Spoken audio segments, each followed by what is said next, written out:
So good afternoon, everybody. I hope everybody's doing well on this great Friday, wherever you are. Welcome to the Disability Awareness Council acknowledgement of the National Employment Awareness Month. This year marks 35 years of honoring the impact that this event has made by our council in Orange County. I want you guys to know that this event has been funded by the North Carolina ADA Network, our local governments, and other interested parties. And now we're going to share a little bit of visual information to get us started. Imagine solving the mysteries of the universe and training the next generation without leaving your chair or using your own voice. Composing music that is ethereal and timeless without hearing a note. Memorizing pages of scripts when in fact you have difficulty recognizing letters. Performing in front of thousands of people without seeing a single face in your life. There are people among us every day who accomplish these and other feats without seeing their condition as a deterrent. Disability is just another fact of life.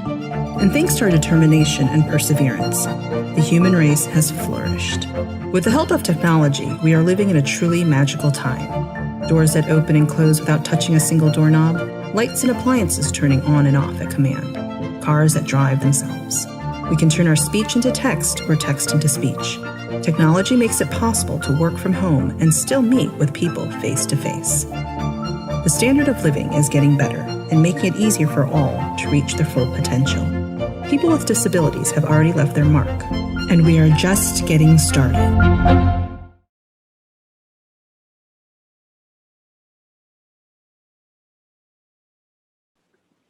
Wow, what a powerful visual presentation, and what a perfect way for us to get started. National Disability Employment Awareness Month was declared in 1988 by the United States Congress for the month of October to raise awareness of the employment needs and contributions of individuals with all types of disabilities. Today, we're so happy to have a full room of guests from various parts of the state of North Carolina, the U.S. government, to share this celebration with us this month. We have three incredible guest speakers today who will talk on why and how employment of those with disabilities is important.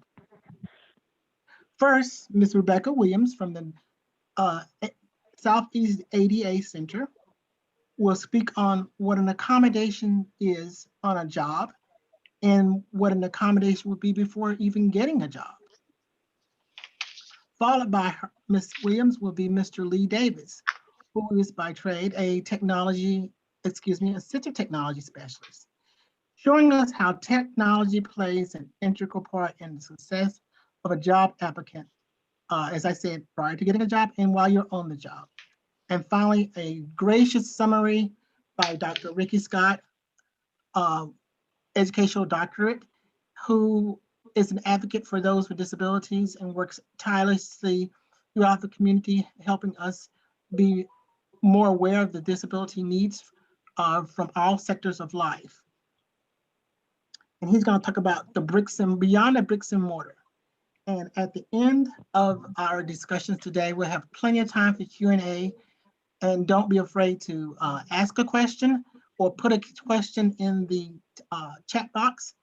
And we'll go from there and just have as much time as you want. And just note that any discussion we have today is just a snapshot of what a 4-hour on each topic could be like. And you're encouraged to invite your friends, colleagues, business associates to contact Lee Davis, Rebecca Williams, or myself to coordinate another Zoom session to talk about any of those topics at length and to get you more educated about it. Again, welcome, and I'm glad you're able to join us. Oh, and lastly, I will announce the winners of all the great technology giveaways we have. And I won't tell you what they are until the end. Rebecca, you're up. So Tim, that means we have captive audience. Everybody has to stay and listen to find out if they won at the end, I guess, huh? You are correct. Okay. Thank you, Tim. Yes, my name is Rebecca Williams. I am the lead information specialist for the Southeast ADA Center. We could start with slide 1 if you could. There you go. Thank you. And we can go to slide 2. Yep, thanks. We are funded as so we're not federal employees, we are non-private agencies, but we are funded by NIDLR, which is the National Institute of Disability Independent Living and Rehabilitation Research. It's a 5-year grant. NIDLR falls under the Administration for Community Living. Next slide, please. And this is just our little disclaimer that we always have to say, is that the information that I will provide today is not legal advice. It's only technical assistance, and it's not binding on the Southeast ADA Center, NIDLR, or the Administration for Community Living. Okay. And before I go any further, just to describe myself, I am a Caucasian woman, about 5'4", a little bit longer than shoulder length, light brown hair due to COVID, and no haircut, and I wear glasses. Okay, next slide, please.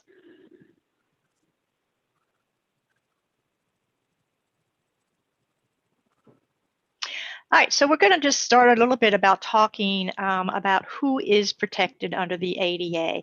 And I do have a picture on the middle of the slide, and it's a group of people, mostly youth. Some are sitting, some are standing. One young man has got Canadian crutches. One gentleman has on dark sunglasses. 2 people are in wheelchairs, so that's just a group of people who, and there may be some folks with hidden disabilities.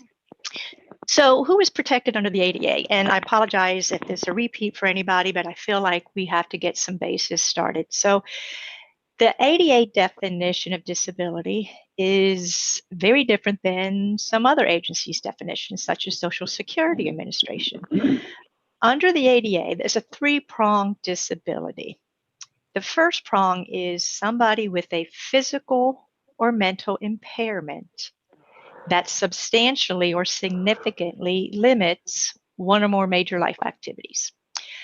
Major life activities are things like hearing, breathing, seeing, walking, talking, bending, stooping, the ability to learn, the ability to interact with others. And when the ADA Amendment Act was passed in 2008, added to major life activities are our bodily systems. So an impairment of the respiratory system, an impairment of the digestive system, an impairment of the immune system may also put somebody under that protection under the ADA.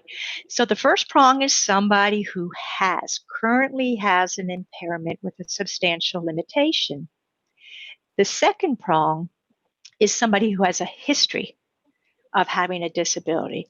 So this could be somebody who had cancer, and during their treatment, their inability to focus, their inability to sleep, their inability to work, excuse me, was significantly impaired, but now they're cancer-free. So they don't have a disability, but they cannot be discriminated based on that history of having a disability. And then the third prong of the definition is somebody who is regarded as being disabled or having a disability. They don't have a history. They don't currently have a disability, but for some reason, somebody thinks they do. And here we're dealing with an employment situation here. So let's say somebody has a birthmark, a red, big, splashy area about the size of a handprint, and it's on the right side of their face. And they apply for a position as a receptionist at a business. And the employer does not hire them because he thinks they have a disability. That birthmark doesn't impact them at all, but they cannot be discriminated because they're regarded as having a disability. So that is who's protected under the ADA. Next slide, please.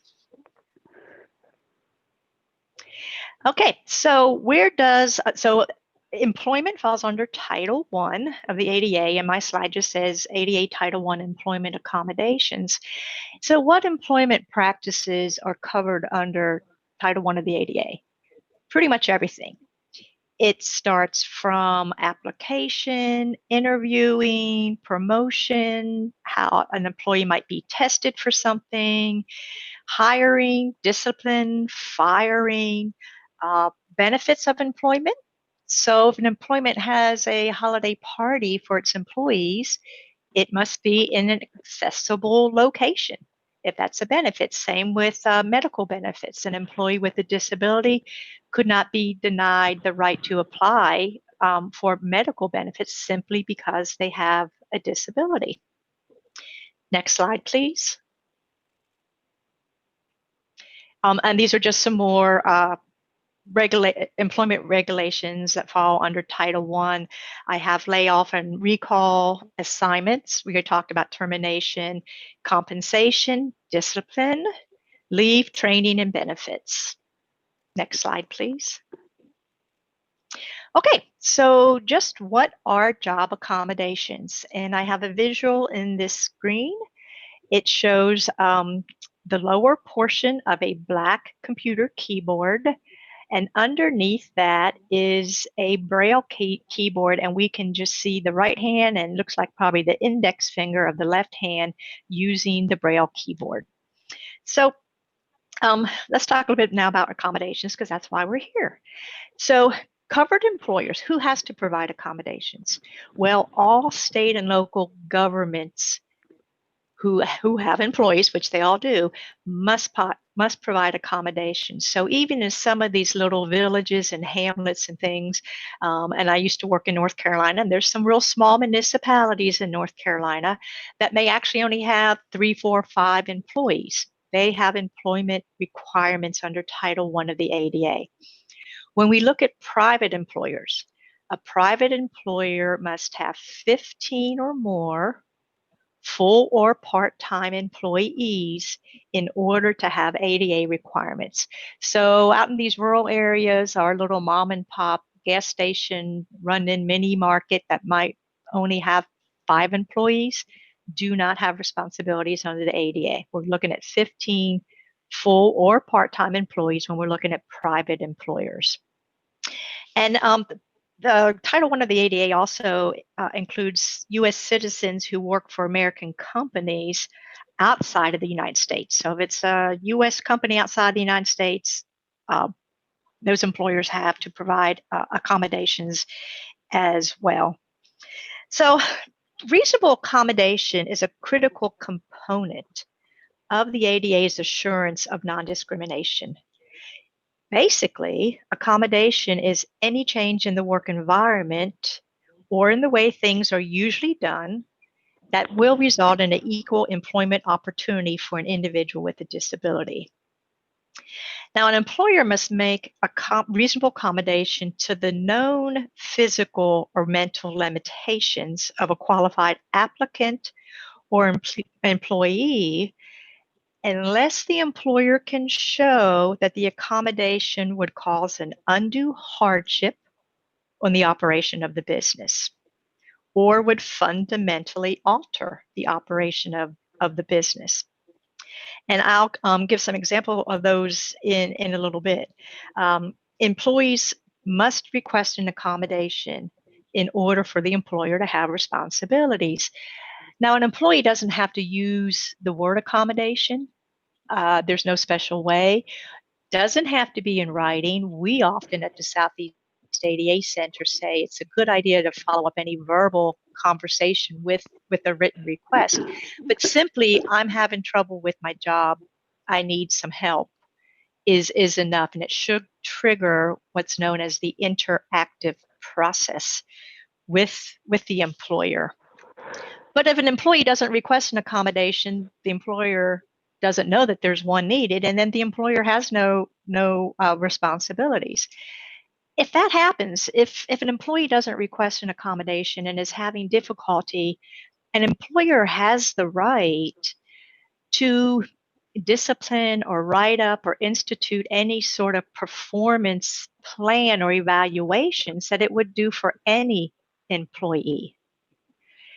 So let's say that happens and you're starting to have difficulty, but you really don't want to disclose your disability, and then you get a write-up for low production or being late 3 times in a month. And you decide, well, I probably need to talk with my employer. So you ask for a meeting, and you go in and you say, hey, I need help doing my job. I have a disability, and sometimes my medication makes it hard for me to get up in the morning. What can we do about this? So from that point forward, until an accommodation is put into place, the employer should not, I can't think of the right word here, use that if you're late against you. It should not go into any additional disciplinary action. But that first write-up can stay, because the employer did not know about your disability during that first write-up. So you have to ask for that accommodation if you need it. I want to go back before I forget. When I talked about the undue hardship or the fundamental alteration, those are what's called employer defenses. And it may be a reason why an employer would not have to provide an accommodation or would not have to provide the specific requested accommodation. The EEOC enforces, the Equal Employment Opportunity Commission enforces the ADA, and they really look at, would this really cause an undue hardship, which could also be of undue hardship is a I lost my train of thought here. My words aren't coming out. Exorbitant financial cost, or it could be an administrative cost, like could be somebody is requesting a piece of equipment that's $50,000, and when compared to the income of the company, it's way too costly. That might be an undue hardship. Administrative hardship could be that outside people are having to be hired, or the administration is maybe having to do additional work. Let's say HR is having to do additional work, and they're having to make people do overtime to cover the work that an employee with a disability is missing from being out of work. Fundamental alteration is another possible defense, and a fundamental alteration would be something that significantly changes the way that business operates, not just a little bit, but significantly. An example of that is, let's say I have low vision, and it makes it difficult for me to see in low light. And I work at this really posh, swanky restaurant in the evenings. Well, what happens in expensive restaurants at night? Generally, they tend to dim the light somewhat. And so let's say I go to my manager and say, hey, Fred, I can't see to write my orders when you turn the lights down. So how about not turning the lights down? That's a fundamental alteration. That's generally how fancy restaurants operate. So Fred doesn't have to do that, but that doesn't mean Fred doesn't have to accommodate me. A real simple, low tech, not very expensive accommodation could be a little mini clipboard and a little book light that fastens onto my clipboard, and that little light just shines on the clipboard, and it doesn't mess up the ambience of the dim lights in the restaurant. So those are two defenses that an employer could possibly use to not prefer the requested accommodation. There is one more defense, and that's if the employee posed a direct threat to the health or safety of himself or others. Direct threat has to be based on previous experience with this employee, medical documentation from a healthcare provider, not on hearsay or assumptions, or I think, or my cousin had the same situation. So let me give you an example of direct threat. Let's say George is hired and works as a forklift operator in a warehouse, and he's been involved in a motor vehicle accident and now has seizures which are not controlled. George operating a forklift, and his healthcare provider says he's been having up to 10 seizures a day, during which George loses consciousness. So there is no way to alter how you drive a forklift. In that situation, George is a direct threat to his health or safety and possibly the health or safety of his coworkers. So that's the three possible defenses that an employer could use. So what are some, excuse me, examples of reasonable accommodation? So when we're starting with application or interviewing, applications must be in an accessible format. A lot of businesses are doing online applications now. So if somebody has vision loss, is that application accessible by a screen reading technology? If it's you have to come into person but fill out an application at this computer station, is the computer station accessible for somebody with a mobility impairment? Is the computer itself accessible for somebody who might have limited dexterity? Is there a way to apply for a job? What about interviewing? Let's say somebody is deaf or hard of hearing, and ASL, American Sign Language, is their primary or their first language. An employer has to provide an ASL interpreter for that interview if it is requested by that applicant. So just from the very beginning, there need to be accommodations. Making existing facilities structurally accessible to people with mobility impairments can be an accommodation. Restructuring how a job's done. It might be flipping the tasks. Maybe somebody gets fatigued towards the end of the day, so the more strenuous physical task might be able to be shifted to the morning. Modifying work schedules. I worked with somebody for about 15 years when I worked at the Center for Independent Living in Charlotte, and he had a modified work schedule. We all were 8 to 5. He was 9 to 6 to accommodate his need to have a personal care attendant assist him getting ready for work in the morning. Reassignment to a vacant position for which the employee has the skills, the experience, whatever is needed in that position can be an accommodation. So we go back to George, the forklift driver. Until his seizures got under control, he was a direct threat and couldn't drive forklift. However, if there was an open position that George could do, his employer could move him to that vacant position until his seizures are under control and he can go back to forklift driving. Now, an employer does not need to create a position, but if one's vacant, that should be considered as an accommodation. Acquiring or modifying equipment or devices can be accommodations. Adjusting or modifying examinations, training materials or policies, providing qualified readers or interpreters. There's no definitive list. Basically, an accommodation is anything the employer and the employee, want to work out together. Now, it's important to know that an employer is not required to lower quality or quantity standards to make an accommodation. So remember, civil rights laws are laws of equality. So an employer can expect the same production and same workplace behavior from an employee with a disability. The accommodations are to enable them to meet that production and meet that quality. An employer is also not required to provide personal use items such as glasses or hearing aids or somebody with a wheelchair or a mobility device.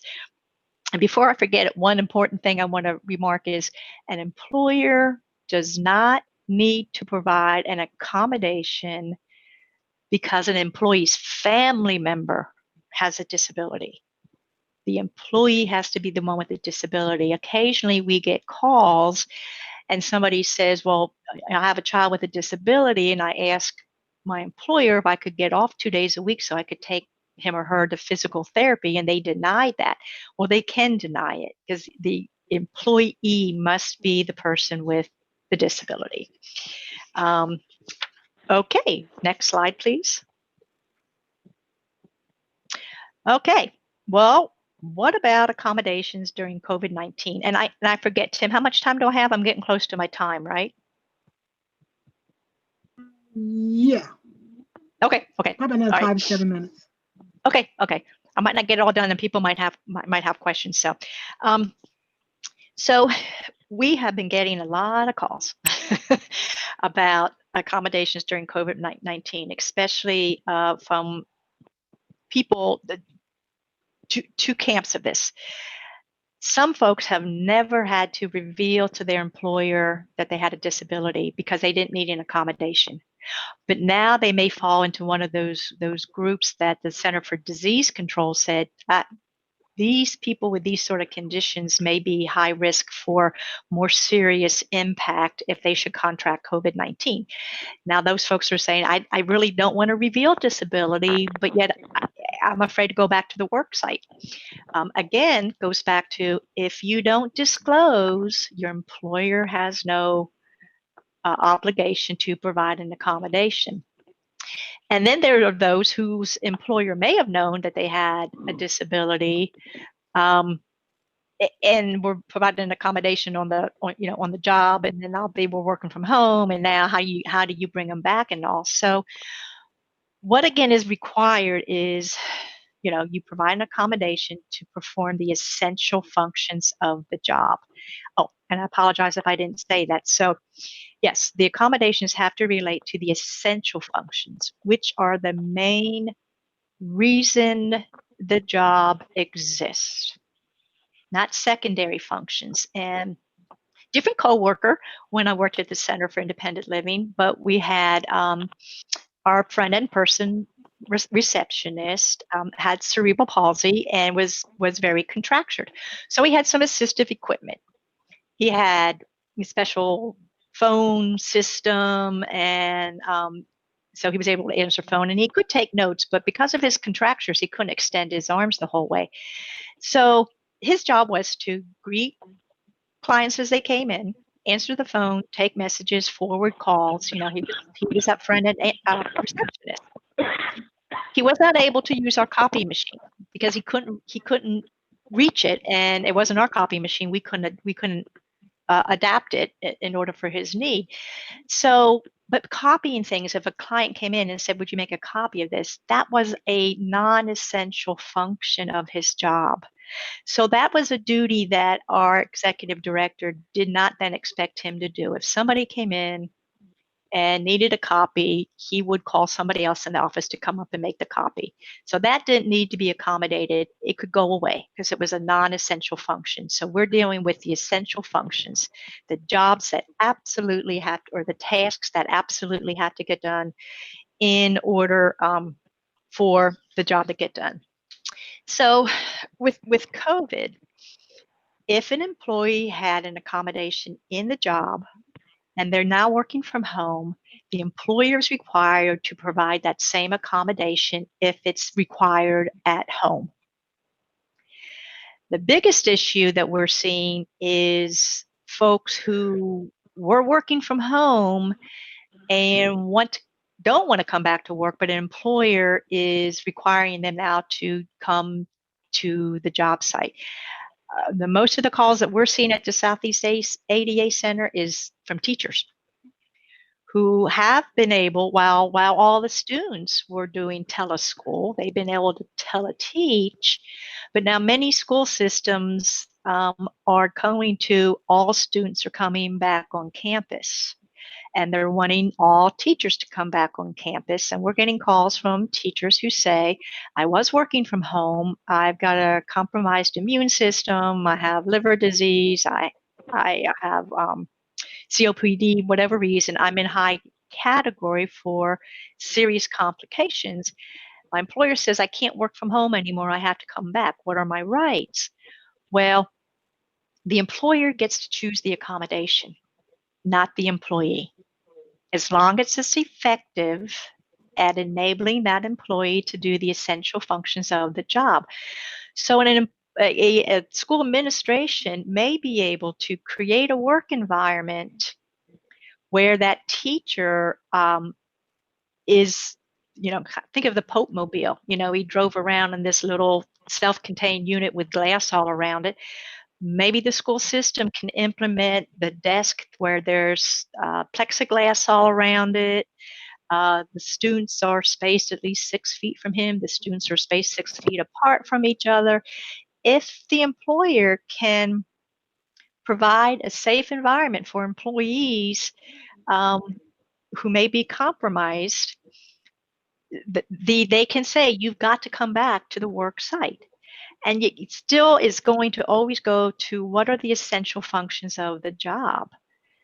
If the employee can't do the essential functions, then they're no longer a qualified employee.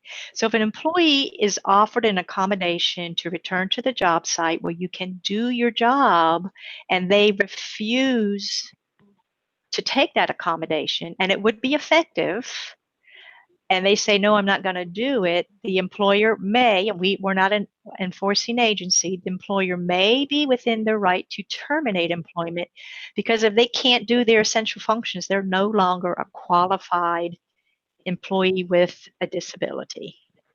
And just one thing I want to go before or say before I quit, because I'm about out of time, I know, is so sometimes employers question why they should hire somebody with a disability. I forget now, I think it's up to something like 65 million Americans have disabilities. I didn't get how many of those are working age, but there's talent in everybody, and that includes people with disabilities. According to the 2017 American Community Survey, which is conducted by the United States Census Bureau, so this was 2017, just interesting, I thought, the types of disability among workers with disabilities, 34.4% have ambulatory disabilities. Hearing, some sort of hearing disabilities, 31.1%. Cognitive is 29.2%. Visual impairments is 21.5%. Restrictions in independent living is 16.4%, and self-care is 7.5%. So that's real quick what I have. I could do a whole, like Tim said earlier, we can get real in depth to a lot of stuff with reasonable accommodation, but that's what I have real quick. I know we have other speakers and I know we want time for questions. So I will end with that. And thank you, Tim. Thank you as well. And give you a high round of applause. Oh, I do think there is a slide. I probably have other slides that I didn't show, but there is a slide. I don't know. Oh, that's okay. Questions. I think maybe, yeah, I've got a couple slides with resources. I don't know if folks will have access to this PowerPoint at some point or some way to get those resources if they want them. So that's it. We can get them to them. Okay, they can get in the list of resources. Okay. Yeah. Okay. Thanks. Okay. Up next is Mr. Lee Davis to carry us into our understanding of types of technology. Okay, good afternoon. My name is Lee Davis, and I've had the fortune of working in assistive technology for the past 20 years.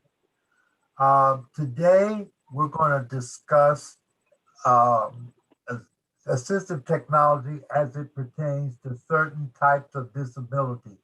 The disabilities or the infirmities that I'm going to be dealing with are blindness and low vision, hearing, immobility, and deafness. Okay, now blindness defines as the inability to see anything in the immediate vicinity. In other words, I am totally blind, so to me, it appears, everything appears dark. Okay, low vision defines as the inability to define objects in immediate or local vicinity. In other words, you can see, but you can't see well enough to see a computer screen or something like that. And that is on a sliding scale because you can go from not being able to see the characters on a computer screen to just being slightly visually impaired, such as some of the people that have worked in different non-disabled people that have worked in positions or worked for a long period of time staring at a computer screen and the characters are beginning to run together. So there's all types of visual impairments. The third thing we're going to talk about is hearing. We're going to talk about hearing, and hearing, like vision, can go from deafness to where you hear absolutely nothing to where you cannot hear normal conversation or normal speakers or normal sounds that a non-disabled person would hear. The last uh, infirming condition that I would like to discuss is the immobility or the inability to move your hands, your legs, your head, or something like that. Now, again, there's a lot of people with combinations of disabilities.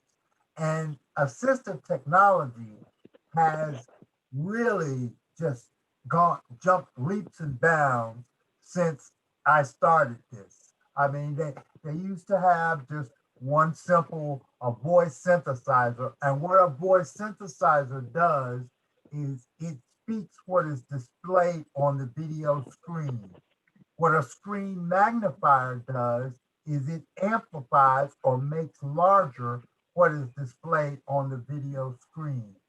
So what I would like to do is to talk about some of the accepted voice synthesizers, accepted screen magnifiers, and some of the other equipment for people with visual and visual impairments. Okay, the first thing we're going to talk about is, like I said, is job access with speech. Now that is the industry standard for voice synthesis. Now I use a voice synthesizer every day because right now I can't see anything on the screen or nothing. Everything is totally black. So JAWS allows you to type messages, send and receive email, surf the internet, do mathematical computations in Excel, and use Outlook to send and receive email. Now I'm going to stick with the Microsoft products because those are the industry standard. Now, of course, there are other products, other web browsers and other, word processors and database or Excel spreadsheets. There's other ones, but I had to limit this because we could talk about all of them, and some have better qualities and some don't. Now, another thing too is we're going to just touch on Apple. Although I have an iPhone and I teach iPhones, iPads, and MacBook Pros and all that, I don't, in the business world, Microsoft and Windows is the prominent or the big dogs, okay? They're the ones that set the standards. And if you are a visually impaired person or a blind person, you're going to have to learn to use JAWS or something that will work in a Windows environment. Windows, of course, we all know is the operating system, and the operating system is the brains of the computer. So you're going to have to understand, and there are a lot of other word processors, coming online every day. I understand that. However, you've got to have something that your employer uses. I mean, because you use Office Libre or something like that, well, that's great, but you if you're going to try to get a job or if you want to work in a professional environment, you better learn Microsoft Office products, okay? So we have several voice synthesizers that we can that will work with Windows, and one of those is, like I said, JAWS. Another one is Narrator, which is inherent to the operating system. And by inherent, I mean that when you buy Windows 10, you get a copy of Narrator. And all you have to do is enable it, and it will begin to speak in your computer. And it works very well with product. Did someone say something? Oh, okay. Another one is NVDA, non-visual desktop application. That is also a free Windows environment voice synthesizer. Now, you can get these if you do a Google search on JAWS, you will be led to the Freedom Scientific website. If you do a Google search on Narrator, you will be led to the Microsoft website. If you do a Google search on NVDA, you will be led to the NV Access website. Okay. Now, of course, we do have Apple products, and there's the voiceover for Apple, which is used by blind people, and it speaks to the person or to the user, and it's an excellent tool. And Apple has incorporated the voiceover in the operating system. It is inherent to the OS. So number one, there's no additional cost to have the Apple or the voiceover. And number two, when a new version of the iOS operating system is deployed or made available for all users, you get a brand new voice synthesizer. Now, of course, I use something called Eloquence, which is the original voice synthesizer with JAWS. JAWS and them come out with all kinds of different voices. So if you have an aversion to Eloquence, then you would be able to select your own voice. You will be able to do a lot. JAWS is also an NVDA. I don't know about Narrator, but JAWS and NVDA are programmable, which means that if you open up JAWS, let's say you go to Freedom Scientific and you download the JAWS software. Well, there's no guarantee that unless you're using Word, a Microsoft Word, Excel, or Outlook, that it's going to work. If you're in a business environment, well, it's no guarantee that it's going to work with your website or whatever. So JAWS has the capability to be scripted. And by scripted, I mean what you do is write a little program that tells JAWS not to do what it standardly does, but to do things that will help you see what you need to see, or enter an edit box or any of the elements that are on a web page. You can script JAWS to find and speak these elements and allow the user to interact with them. I've been scripting about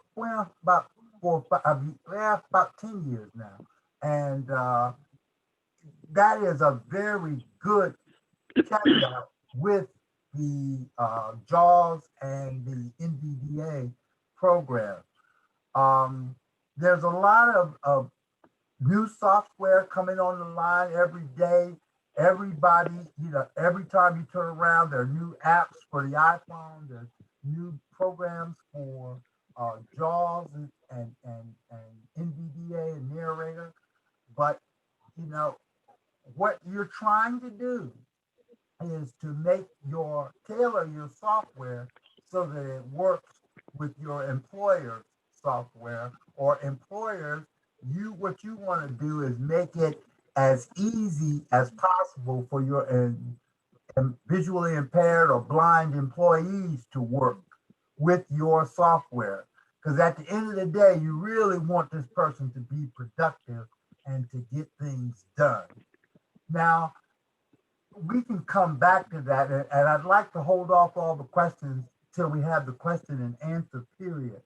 Next thing I want to talk about is hearing impaired. Once again, there are several software that are that will work with those who are hearing impaired.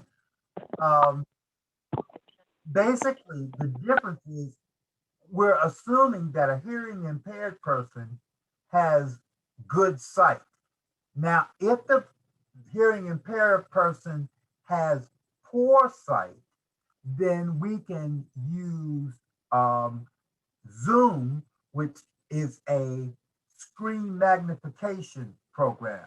And like I said earlier, magnification means that the font size is increased. In other words, you know, when you see a regular font on a video screen, you got the quick brown fox jumps over the lazy dog. Well, let's say you could make that font 5 times larger than what it is. That's what a screen magnification does. Now, once again, Windows has one that's inherent to the operating system. It's called Magnifier. Freedom Scientific has one. Well, they have two, in fact. They have Zoomtext, and then they have Zoomtext Fusion, and we'll talk about those. Zoomtext makes the screen, it magnifies the screen, and it also will read to you if your eyes get tired after a lot of looking at a screen. Zoomtext Fusion contains JAWS. And so with Zoomtext and JAWS, Zoomtext and Zoomtext Fusion is made by Freedom Scientific. And like I say, you can easily go to www.freedomscientific.com, download a copy. You can put it on a computer and install it, and it will work for 40 minutes at a time. In other words, you'll get a full-blown system, but it only lasts for 40 minutes. Then you reboot it and you start again and you get a whole new 40 minutes. Okay. But Zoomtext Fusion, the purpose for that is if you have an employee or you're just a person and your eyes are going bad or you're having a sliding scale as you lose your vision. Well, before you go totally without sight, you can begin to use JAWS to see where the essential areas of the screen that you need to focus on and let JAWS speak them to you and transfer from seeing a visual or seeing a website, a web element or something like that, to actually hearing the web element. So as your sight decreases, your hearing hopefully will increase. Now, again, with hearing impaired people, that still is a possibility because JAWS, of course, can be amplified by external amplification. In other words, if you had a set of headphones, you could put a little preamplifier there and JAWS would speak as loud as you need, and you can slow the rate of speech and the speed of speech and all of that. You can slow that down so that you're able to understand it and react to it. Of course, with the Freedom Scientific products, you're able to see the elements, your edit boxes, your dialog boxes, your check boxes, all of the things that you need to do to perform work involving a website, you can do with JAWS or with Freedom Scientific products. Okay. Now, again, with the hearing impaired, now we're going to assume that the person only has a hearing impaired infirmity. Okay. with that, Windows and the iOS, and I'm using iOS 14.01, which is the latest and greatest on the iPhones and the MacBook Pros and all of those. Those have the capability of closed caption. What I believe that a hearing person who's only hearing impaired needs to have the ability to have speech converted to text while in real time so that they're able to understand instruction or to have a video description or some way that they can be made to understand what is going on. I know the new Apple the Apple shows that release the new products, they're all have the captions so that all the video is described to you so that if you're a blind person, you can't see that. If you're a hearing person, when Tim Cook or somebody like that talks, you want to be able to understand that in real time. And the Apple closed caption will allow you to do that.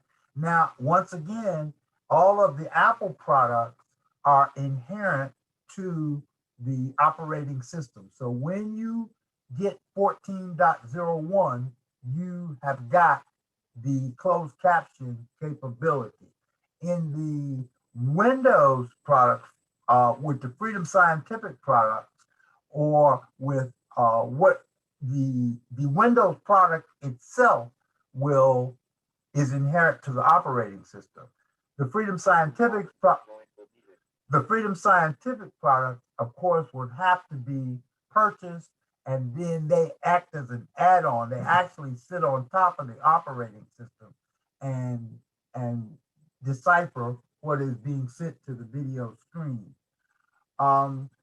It's a nice world, I think, because I think that a lot of the stuff people are beginning to have us or develop websites that we're able to get to. They're thinking of us as they are creating the websites with alternative tags, with icons that are described, edit boxes where the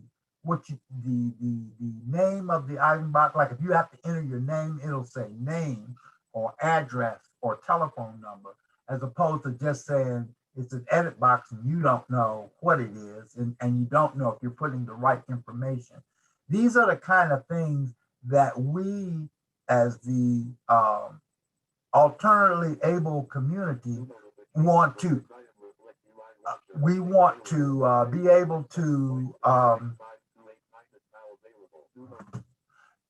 be able to participate with all of the different web applications that we are going to in the future. And I will say this, that the pandemic is horrible, but the pandemic has also made available a lot of call center work from home jobs. And that is going to be probably the future of technology. I mean, in other words, your assistive technology will have to be able to log on to an employer's website, and interact with that website, whether it's putting data in for a purchase order or assisting someone with an IRS issue with Intuit or something like that. But there are a plethora of call jobs or call customer service jobs that are beginning to come online right now. And there's all kinds of companies providing training for this. And it is a good thing for a lot of blind people or people who have mobility issues, because we don't have to catch a cab anywhere. we can work from home, just like I'm doing this from my den. So, I don't have to go anywhere. I don't have to, really, get dressed up, pay a cab, be out there with, not knowing who has the coronavirus, and people walking by you coughing and wheezing and all that. And I avoid all of that. And it's just really great in that grocery stores now, with this pickup and delivery, you can use the internet to order your groceries and you pay for them, and then either you have them delivered or you go with someone and pick them up. That avoids you out, that keeps you out of the store. So the whole landscape is changing. um and again, like I said, with hearing impaired, we have closed caption and we have amplification. Learning disabilities, that's a whole different ball of wax, because that will take more of an independent person to to be with the person that has the learning disability, to understand what he or she perceives in um, their understanding of the instructions or the job tasks that are needed to perform in um, what the employer wants you to do. I mean, Miss Williams was talking about, said a young man was just answering the phone, and you know, he did a lot of the office work.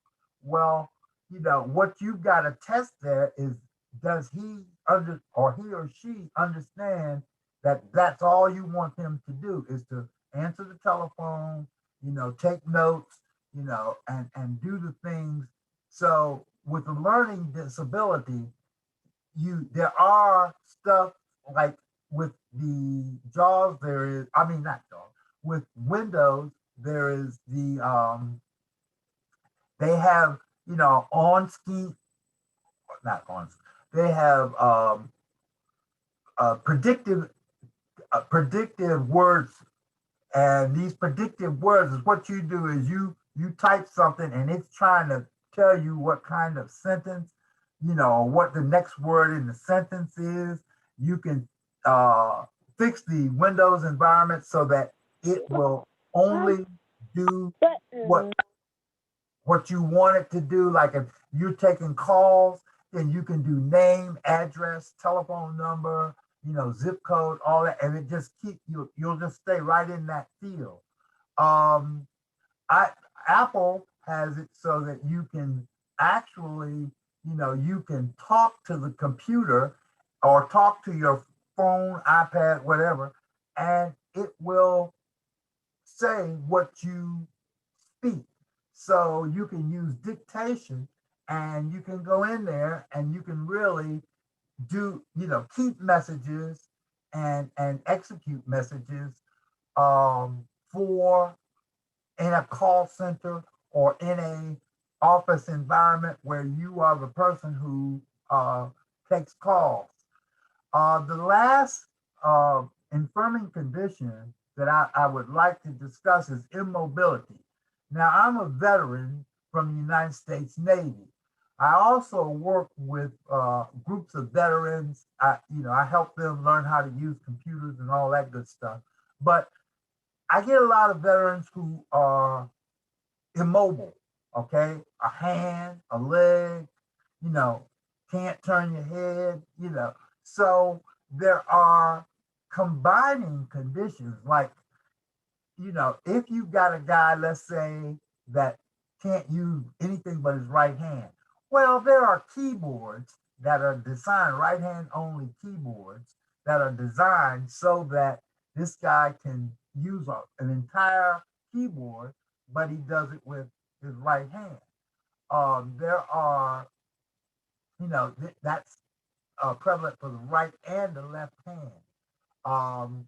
There are, um, you know, buttons and dials or features in a lot of the software that will allow you to automatically send stuff to wherever it needs to go, or you can program it so that it will transmit. Let's say you need to send a message to your boss or something. Well, you can do all of that and still be um, immobile, or you have to use a wheelchair or something to get into work.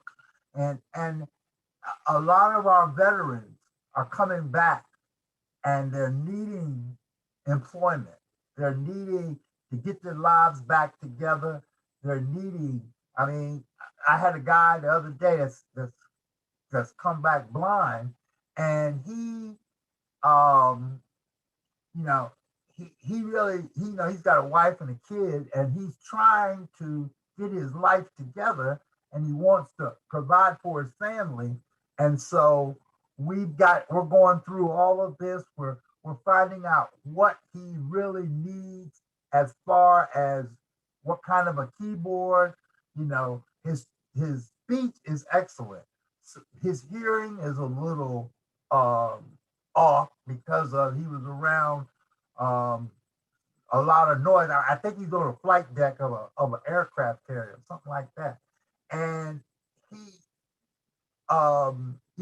lost a lot of his hearing. So we've got a combination, and that's another point that I want to stress, is that there are combinations of assistive technology that will help multiple infirming conditions. Okay, so if you've got a guy, let's say he's got one hand and he's blind. Well, JAWS and a keyboard will assist this guy to be a valued employee for your organization. I really think that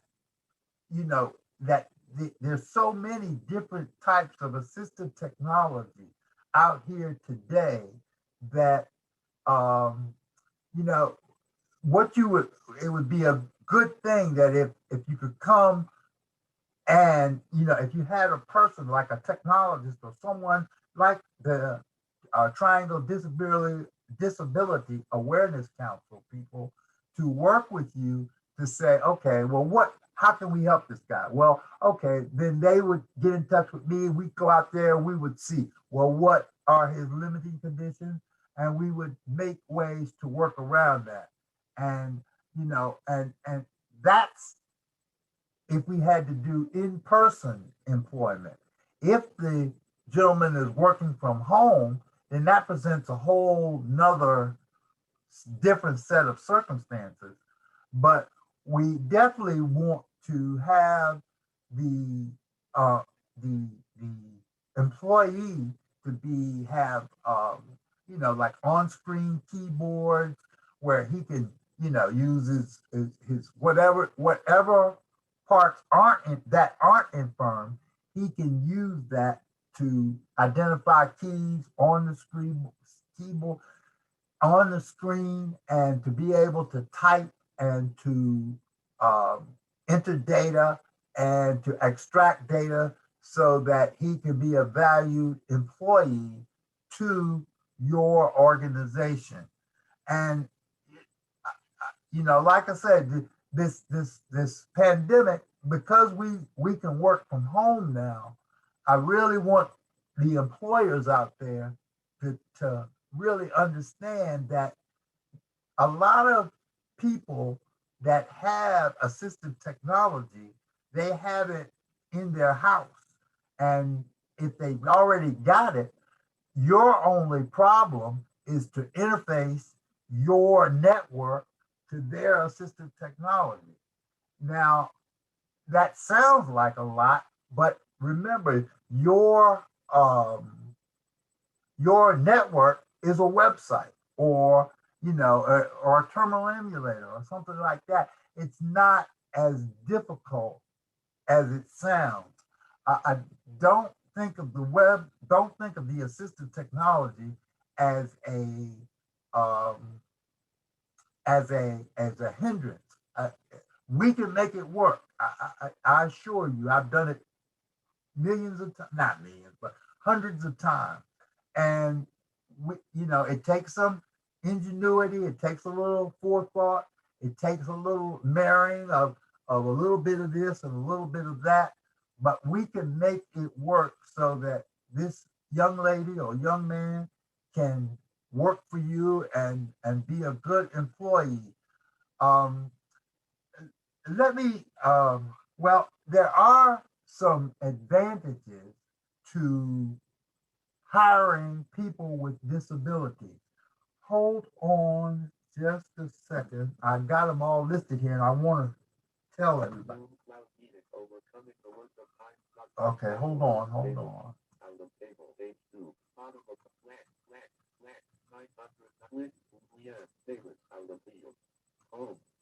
Okay. Page 1, page 2. Employer benefits from hiring alternatively able employees left brace at employer's work site right. Okay, now what I'm going to talk about now is the advantages of hiring alternatively able employees, and this is in your work site. Okay, number one, the infirmities that an employee may have will not deter him from getting a security clearance. That has nothing to do, because I'm blind or because I can't hear or because I've only got one arm. That has nothing to do with getting a security clearance. If you are good enough to hire an employee, then they're going to show up on time, because I'll tell you this, that 7 out of 10 of us do not have jobs. Okay. That means for every 100 people that have jobs out here, for every 100 jobs provided, 70 of us do not have a job. We're getting Social Security or SSDI or SSI or something like that. So we want to work. We really want to work, and we know our. Okay, a lot of, like Miss Williams was referring to, that a lot of people have small businesses and they can't really afford to purchase JAWS or a big screen monitor or something like that. Well, the state Division of Services for the Blind will assist you in procuring that assistive technology, and that will be at no cost to you, the employer. Okay, we also, in North Carolina, we have the North Carolina Assistive Technology Project and NCATP. And what they do is they have the latest and greatest copies of JAWS, of Narrator, of NVDA, of Braille printers, whatever. And they have that in store. And what they do is they will loan that to you, to the small business, to ensure that the equipment works properly and makes the employee productive before a purchase is made.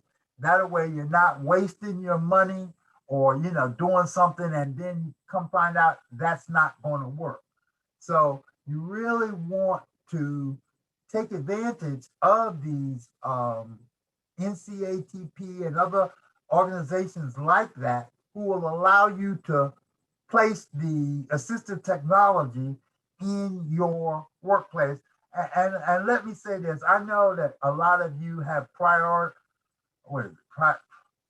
proprietary data on your computer.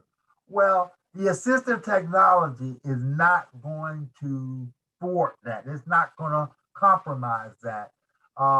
Primarily, all it does is speak what is going to the video screen. It doesn't record it or, transmitted or anything like that. You don't have to worry about your company secrets being messed up or missed by assistive technology.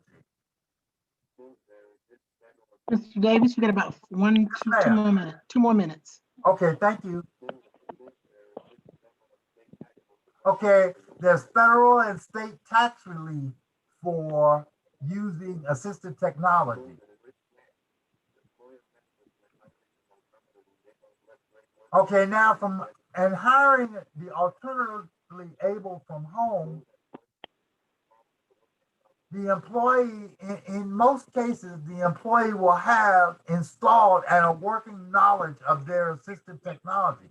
If they're using JAWS, they'll know how to use JAWS because they've been using it. So that takes a lot of your training and all of that off of you. What you have to do is only interface their assistive technology to your network and instruct on how to use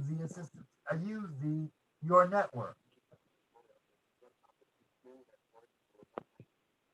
Okay, employees will not have transportation issues. Okay, because they're working from home. There's no problem with blind clothes and stuff like that or having transportation to get back and forth to work every day. Okay, now this is really important. Employers, if you designate this person to work primarily or from home, you do not have to make any alterations to a building to accommodate a veteran in a wheelchair. Okay, this guy will be working from home. All of his stuff, all of the assistive technology, along with access and to the bathrooms and all that stuff, will already be taken care of, and it's not up to you.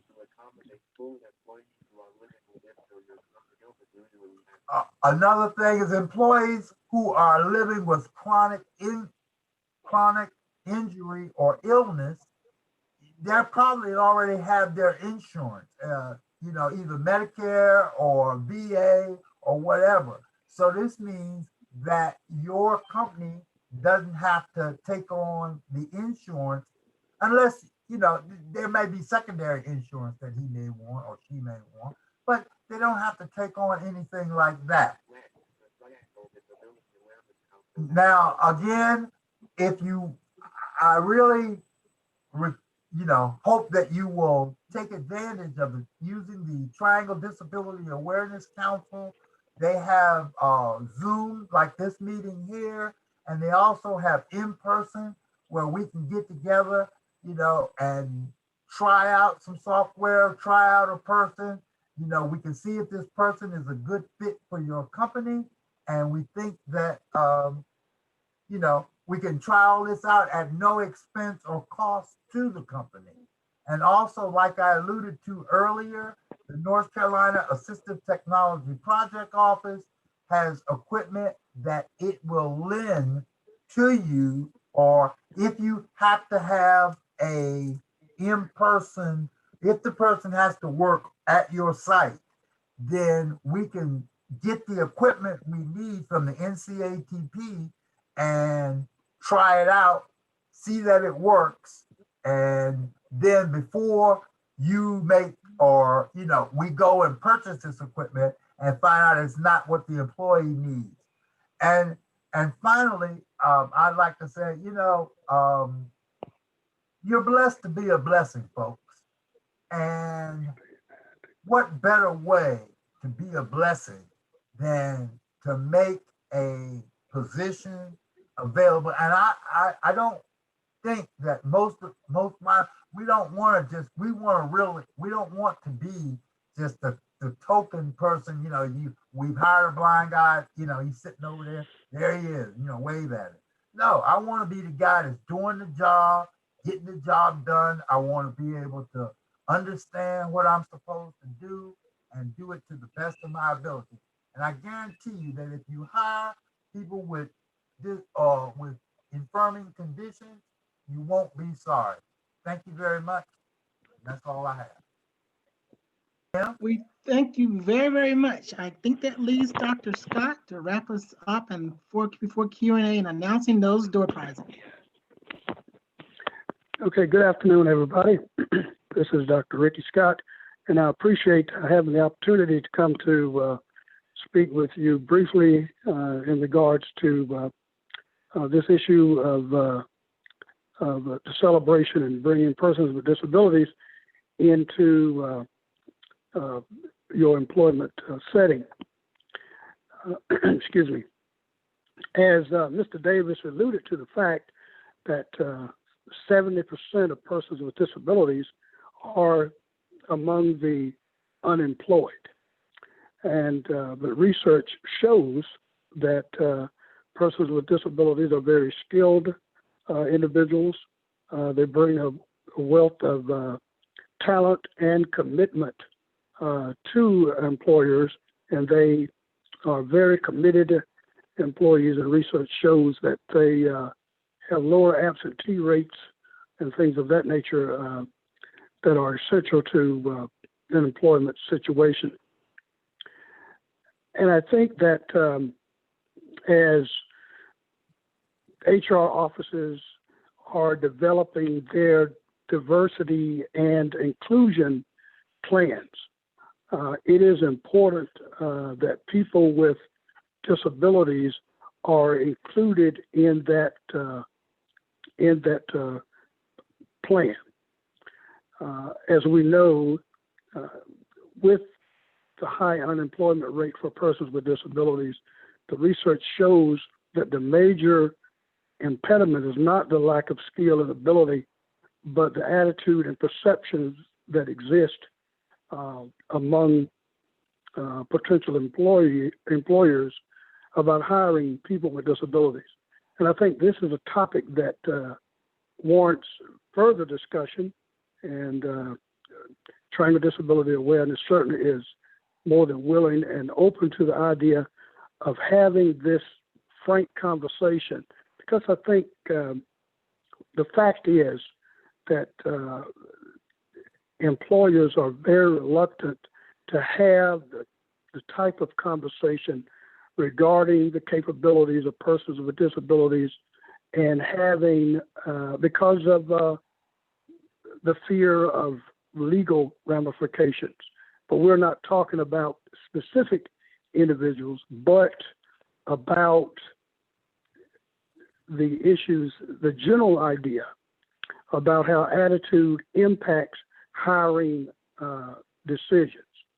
And I think with a strategy included in a diversity and inclusion plan that deals specifically with issues related to people with disabilities, and how companies or how your organizations can reach out to this population to ensure that they have an equal opportunity to employment opportunities would be a great step forward in providing these opportunities and bringing in valuable employees to your organization.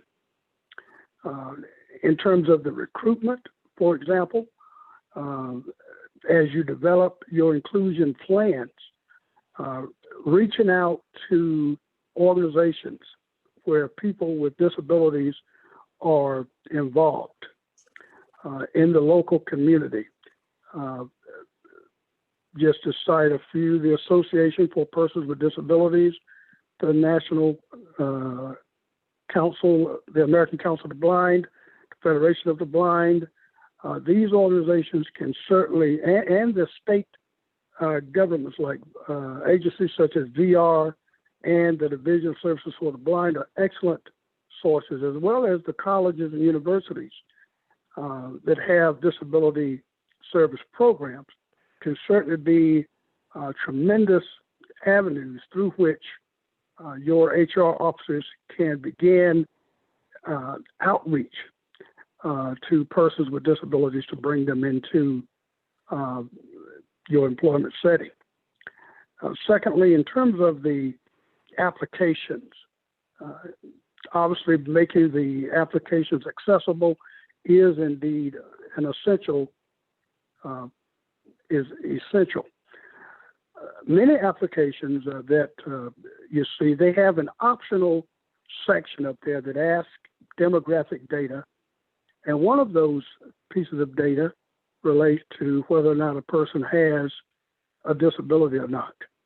Now, what an HR office can do is they can apply data analytics to that to see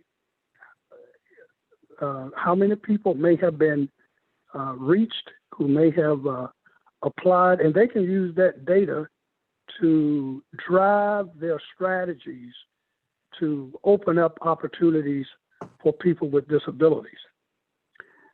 Thirdly, if and when persons with disabilities are indeed hired, creating that environment, that climate that is welcoming and opening to persons with disabilities certainly will enhance the atmosphere of your company, create new employees who feel accepted and who are valued and who will indeed be committed to achieving the company's outcomes. So I think as I close here, having a diversity plan of inclusion that brings in people with disabilities and opening up opportunities for this talented population will certainly be tremendously beneficial to your HR offices, to your staff. And I think one thing before I close here, one important thing is HR offices tend to be the front line of diversity and inclusion programs. I think that as part of what is done, those individuals who are in a position to hire, they need to be equally a part of this whole diversity and inclusion plan. Because sometimes, you know how it is, you put together a diversity plan, it's drafted, it's written up, and that's as far as it goes. At the end of the day, we got a great plan, but we have the follow-through is not as what we would like. So I think as we move forward over the next decade with the ADA and its positive impact on employment for persons with disabilities and integrating a diversity and inclusion plan that will include persons with disabilities, I think we can reduce that unemployment rate for persons with disabilities significantly. Thank you very much, and I do appreciate having the opportunity to speak briefly here. And again, these issues can be addressed further with Triangle Disability Awareness in terms of the issue of diversity and inclusion, and we would love to have that opportunity to speak. Thank you, Tim, and thank all of you. Well, let's give them a round of applause. If you can, will you wave your hands or make any kind of noise you want? We are ready for Q&A, and as our speaker said to you guys, there's always ways to reach out and let us know what kind of topics you want. In particular, these 3 topics we just discussed, but we're going to have a little Q&A questions now. So the technical people in the Vistal and Abia, they'll help you answer questions, but if you want to raise your hand, they'll try to put you on by your mic. We have a question from Lawrence Carter. How you doing? I was listening to Mr. Davis, and he was talking about technology and how Apple has the technology that you can speak to the computer. Well, Joe's Freedom Scientific must have looked at that, and they decided with the version 2021, that you will be able to speak to JAWS as well. And I just wanted to pass that little bit of information on. Tim, this is Rebecca. If I could just make a couple points that I failed to mention when I was rushing through my presentation, if that would be okay. Sure, that's fine. Okay, sure. Okay. I failed to mention that when an employee requests an accommodation and the need for that accommodation is not evident, in other words, you can't see the disability, this part of the ADA, Title I of the ADA, does allow employers to request limited medical documentation that supports that this employee has a disability and that indicates how the impairment or the disability may affect the employee's ability to perform the essential functions of the job. Any disability-related information obtained by an employer must be kept in a separate locked file, not with the general employee's personnel file, must be kept separate, locked, and that information should only be shared with others on a need-to-know basis. So if it's a big company and HR is the one that actually approves all accommodations, but the employee's local manager obviously would need to know if there's an accommodation in place, then that manager would need to be told. But if this is a big corporation and then there's regional managers, there's probably no reason why a regional manager would need to be told. So again, that's kept confidential. We can request information that supports the disability, the need for the accommodation. And sometimes a healthcare provider will state the employee needs this kind of accommodation. Well, medical professionals can suggest what might be helpful, but as I mentioned earlier, it is the employer gets to decide what accommodation they will provide as long as it's effective. Now, sometimes there is only one accommodation that may be effective. And then we go look at, is it an undue hardship or is it a fundamental alteration or a direct threat to the health or safety of others? So I wanted to mention about that because in other parts of the ADA, disability-related information cannot be requested. I also wanted to say that even if for employees with disabilities, that absolutely does not mean that an employer cannot discipline an employee with a disability for an infraction of workplace policy, such as, come to work smelling of alcohol. If they would discipline an employee without a disability for a particular workplace behavior or action, then that employee with the disability can be disciplined for the same action.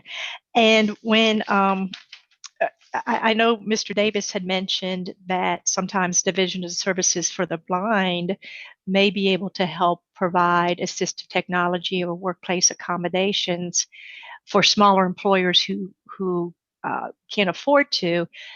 State vocational rehabilitation programs may be able to assist with that.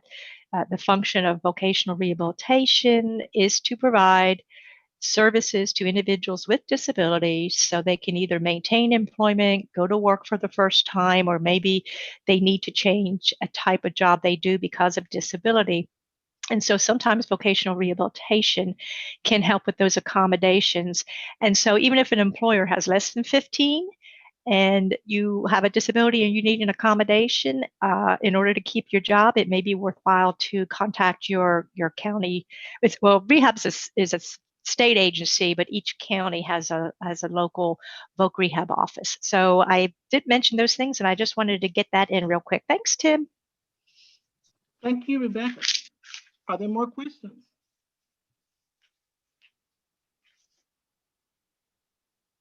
I have a question that came in via email, Rebecca, and it asks if you have a temporary disability, are you covered? Great question. And do they have to make accommodations for you?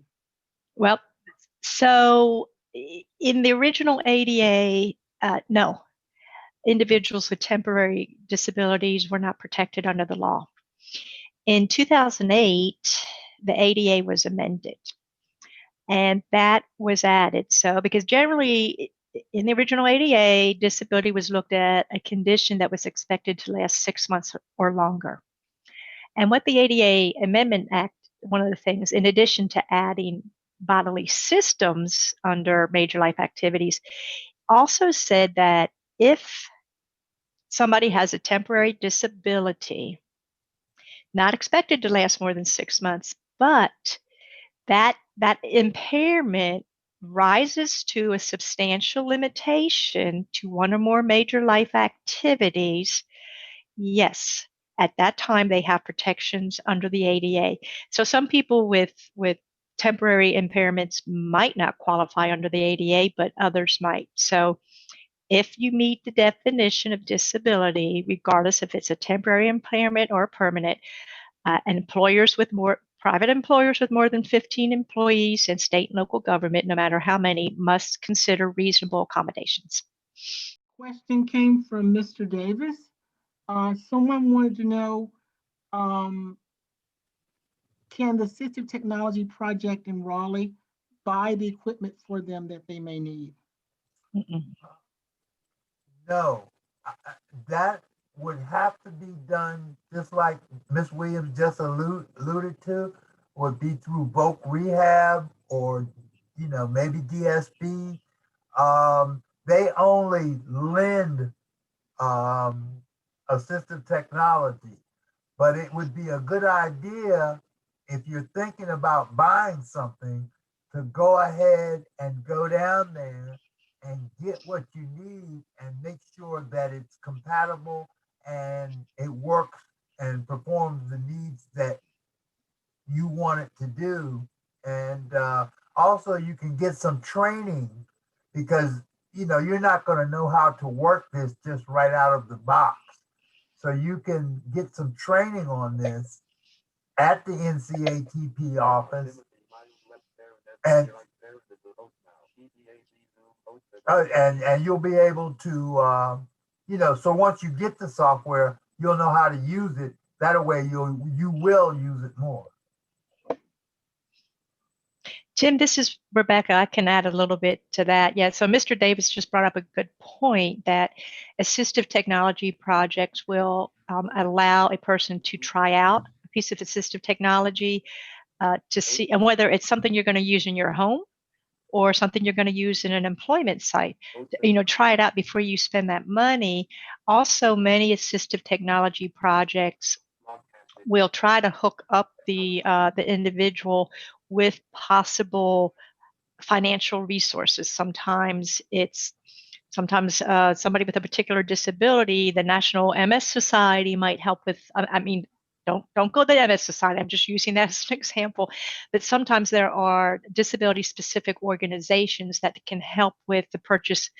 Help with, not fully fund, but help with the purchase. So assistive technology projects generally do try to see if there might be some financial resources that they can refer people to.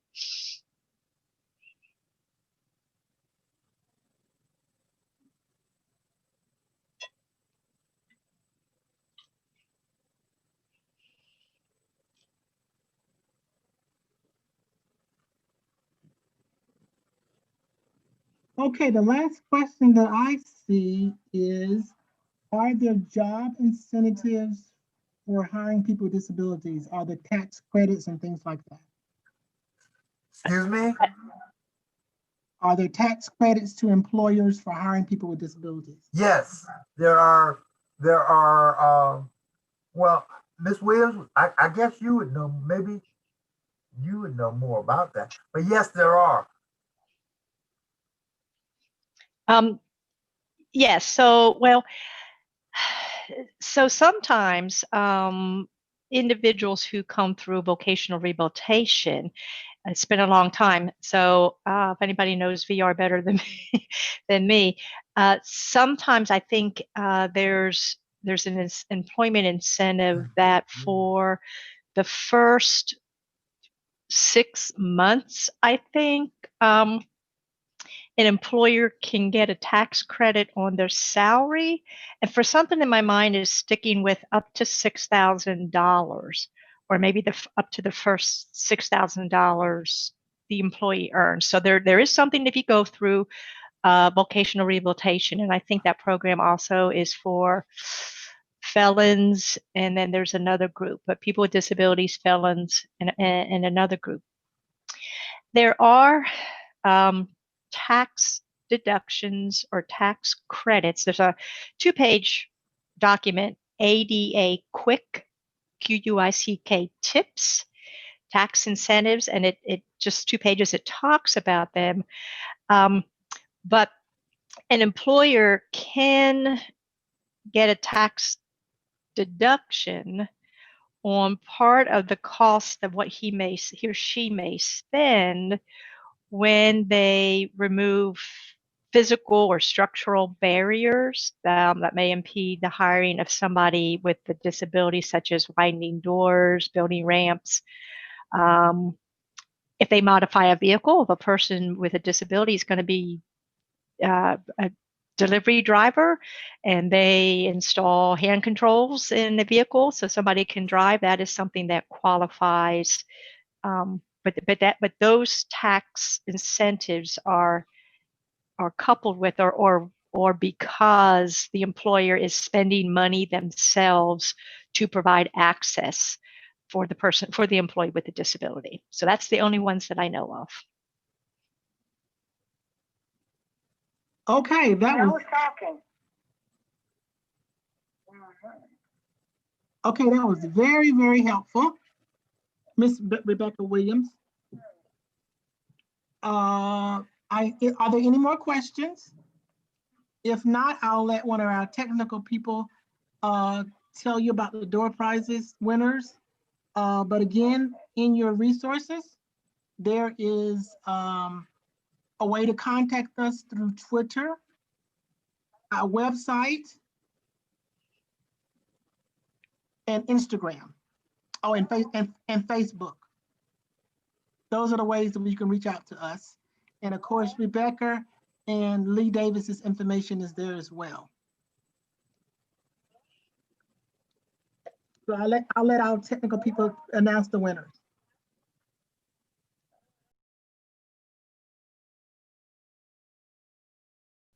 So the door prize winners are Tyran Fennel is the first one.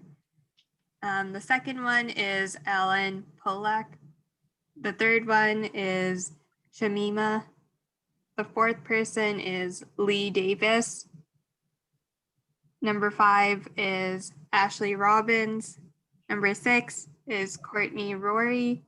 And number 7 is Amanda Temple. So if you guys are here, please can you email your address to info@triangledac.org. And I'll drop that in the chat too. So I'll repeat the names one more time. So the first name is Tyran Fennel. Number 2 is Alan Pollock. Number 3 is Shamima. Number 4 is Lee Davis. And I'll pick another name for name number 5. So let's see. We'll do so Courtney Rory and Amanda Temple. And our last person, let's see.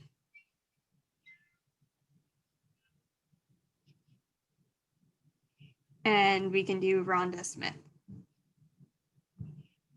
So if you can email your address to info@triangledac.org, that would be great. And thank you. Okay, congratulations to those winners. We are so excited. And I'm not telling you exactly, but it is technology related. It is portable, and you can do a lot of great things with this technology, and I hope you will enjoy it. It's our way of saying thank you for joining us. I'm very happy on the phone to have our chair, March Clemens, who will say a couple of closing remarks to us.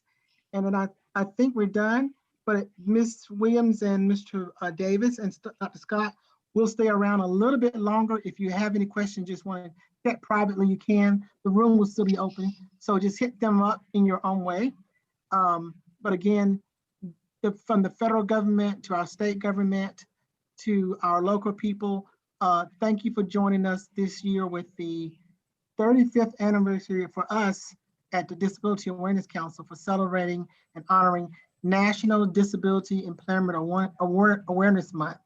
And if you're an employer, I hope you would consider hiring any of us in this room that need a job, which probably is all of us, to hire us. We are capable, as you know. And now I'll let you hear from Ms. Marge Clemens. Yes. Good afternoon. So glad that you all participated. Really appreciate it, and like to give a shout out and respect to our speaker and to others that participated within our event. Thank you very much. One thing I can say is that this is a fantastic and wonderful event that we held every year. It gives the abstract of a warm situation, and it gives an aspect of saying we care. And we do care a great deal. And we try to give honor to individuals that care about the direction of training and hiring individuals that are disabled, and really appreciate it a great deal. We even appreciate our volunteers that tremendously work hard and take a challenge to do so. Thank you very much for doing it. I would like to say graciously that looking forward next year for you to participate, and hope that you received and enjoy the event, and really want for you to continue on to participate, to come on board, and at any time, look at our website, look at our Facebook, all type of information that we have throughout the year. Please do so. Thank you again. Thank you, Marge, for calling us from way up in Pennsylvania, where Rebecca is. Just to say thank you for all those who participated. You're welcome. And that concludes our event today. Like I said, you can stay in the room and talk if you wish. We will not close it out until 5. And we thank our interpreters as well from Greensboro.